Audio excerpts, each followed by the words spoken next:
One of the great things about being out in the bush, being out in the country like this, is you get to enjoy this wonderful wildlife. We're at the elevation of 7,200 feet, about 2,500 metres, and you get to see these trees that have stood the test of time. They've been here for 50, 100, some of them 1,000 years. And you stand awed and humbled in living things that have been around for so long. Now, how do they do it? There are principles in nature that we can also see that are principles in our spiritual growth. Jesus would often refer to them. We don't often have a look of what's happening in a tree, but as we come on over here, we can see we've got a tree where it's been felled, and we can have a look at what was happening or what happens in the life of the tree.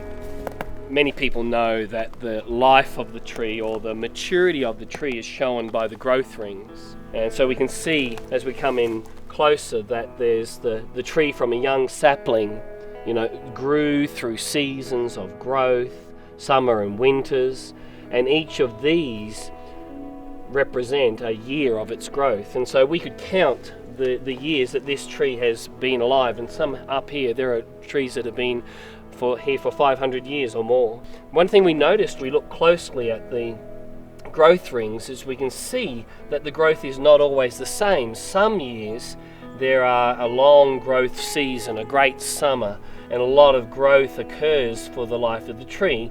And then as winter comes in, we see the line of growth stops and the consolidation occurs. One of the things we learn up here is that the strongest or the hardest hardwoods are those that have a small growth cycle and a lot of consolidation.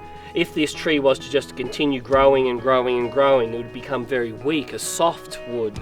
And when the storms come, it would fall down. It wouldn't be able to hold the great limbs that it has. Paul reminds the Corinthians of this in 1 Corinthians chapter 3, where he reminds them that it might have been he who planted the seed and Apollos may have watered it, but it's God who makes it grow. God is actively involved in the regulation of your growth, of times of growth and hunger, and then times of consolidation.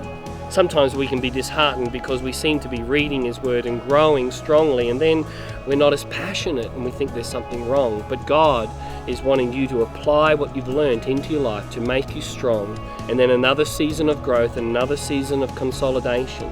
And as we continue to do this, we grow tall and strong, able to declare His glory and withstand the storms of life.